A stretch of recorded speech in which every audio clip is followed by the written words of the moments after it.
The rise of Anne Boleyn. She once stood at the center of a kingdom, wearing jewels and silks, adored and feared by all. Now, she stands alone in a cold tower cell, her hair loose, her crown gone, her fate sealed. The Queen of England broken and awaiting death. Anne Boleyn's story wasn't simply a fall from grace, it was a carefully orchestrated destruction, crafted by the man who once risked everything for her, King Henry VIII. And when the end came, it was far more horrifying than you imagine. But to understand why her death was so terrifying, we have to start with the ambition that first made her rise. Anne was never supposed to be queen. Born around 1501 into a minor noble family, she was clever, well-educated, and deeply ambitious. She spent her early years in the glittering courts of the Netherlands and France, where she learned diplomacy, languages, and the art of seduction. When she returned to England, she didn't have wealth or a title that made her important, but she had something more powerful: presence. She captivated everyone. Men whispered about her dark eyes and quick wit. Women envied her charm and confidence, but no one was more enchanted than King Henry VIII at the time.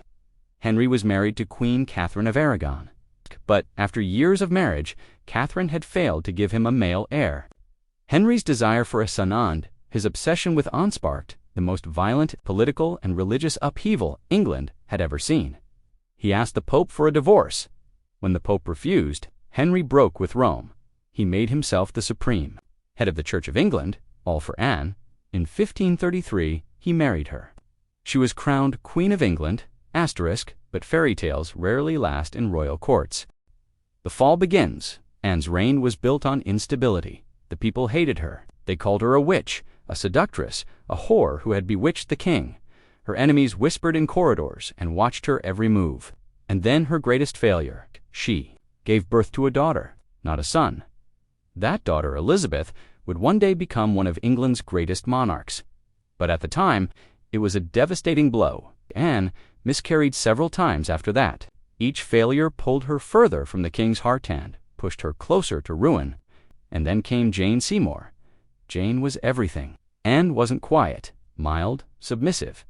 She caught the king's eye just as Anne was falling from grace. Henry, tired of Anne's strong will and sharp tongue, began to look for a way out. But divorce wasn't enough this time.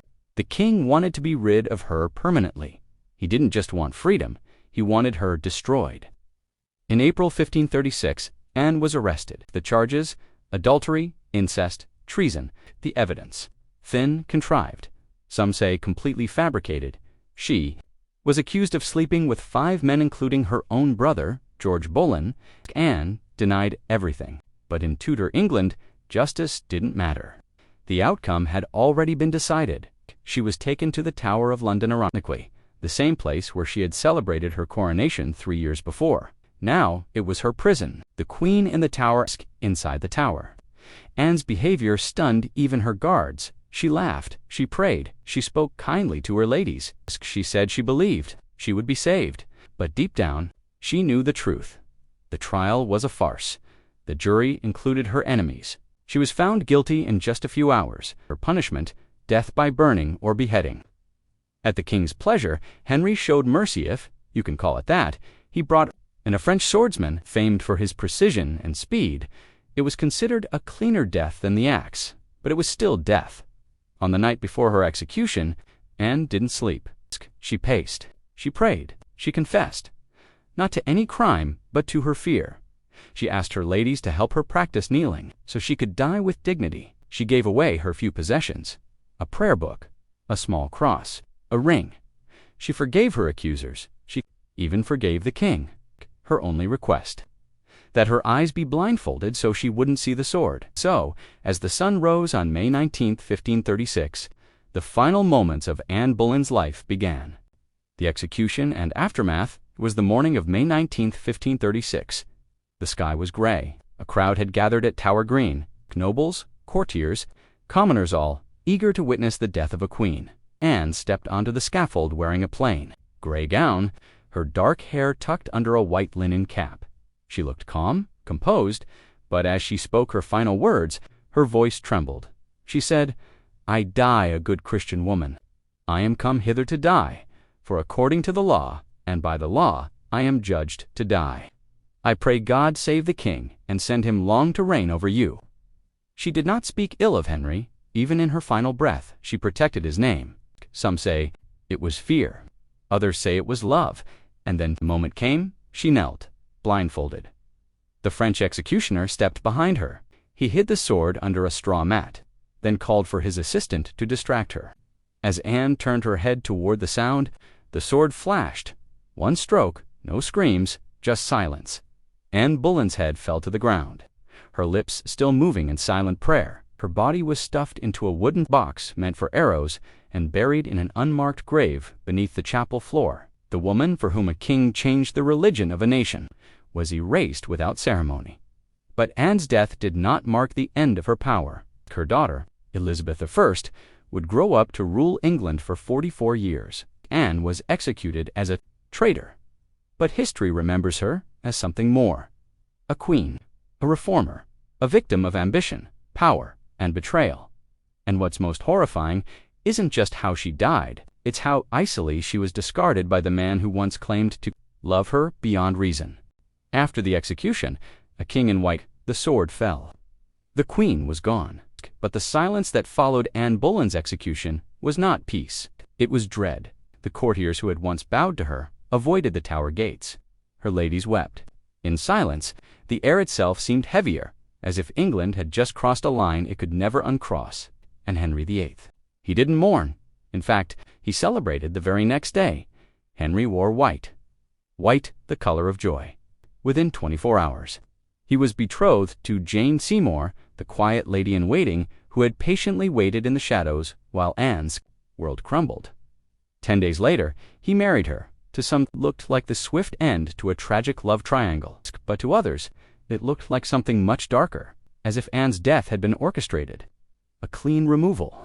A replacement queen lined up before the executioner's sword had even cooled. A queen who might finally give him the son he so desperately wanted.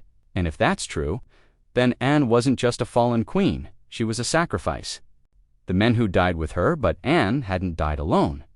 5 men were executed alongside her, including her own brother. Their crimes: adultery, treason, plotting with the queen. Some were friends, some were merely unfortunate. Most were likely innocent. Mark Smeaton, a court musician, was the first to be arrested. Under brutal torture, stretched until his joints nearly tore apart. He confessed to being Anne's lover, desperate to end the pain. He gave names. Those names sealed the fate of them all. Henry Norris, William Brereton, Francis Weston, respected courtiers, all accused and condemned. George Boleyn's end was especially cruel. He was forced to watch the executions of the others before facing his own. His head was displayed on a spike above London Bridge, a warning to anyone who dared rise to. It was a purge, not just of people, but of memory. Her portraits vanished. Her coat of arms, once proudly displayed, was shattered and tossed aside. She had been Queen of England. Now she was a ghost. Whispers, ghosts, and a king's silence. But ghosts have a way of lingering. Even in death, Anne was not silent. Where whispers. Some claimed she cursed the king with her dying breath, that all his later misery was her revenge, that Jane Seymour's early death, his string of disastrous marriages, his swollen, ulcer-ridden body, were punishments for his cruelty.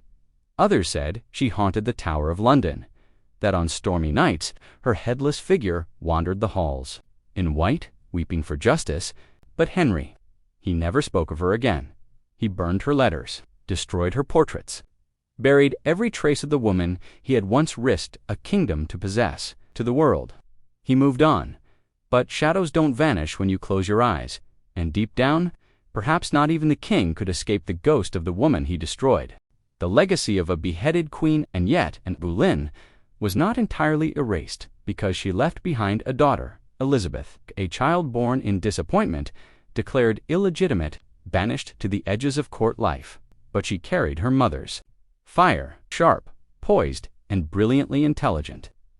Elizabeth grew up to become England's virgin queen and ruled for 44 years. When she ascended the throne in 1558, she brought Anne's memory with her. She wore her mother's ring. She reinstated her name. She restored the chapel where Anne had been buried without ceremony. Anne, who had died a traitor, was now honored as the mother of a queen. But Anne's execution had changed more than one life. It changed the very crown itself. It proved that queens, no matter how beloved, no matter how powerful, were never truly safe. It showed that love in the royal court could turn into a death sentence. Anne Boleyn was not the first queen to die by the crown, but she was the one the world couldn't forget. There's a reason. Her story still echoes through time, because Anne's death wasn't just a tragedy, it was a warning about ambition, betrayal, about what happens when love turns into power, and power becomes a blade. And perhaps the most haunting truth of all is that Anne believed love would protect her, but in the end, love is what killed her.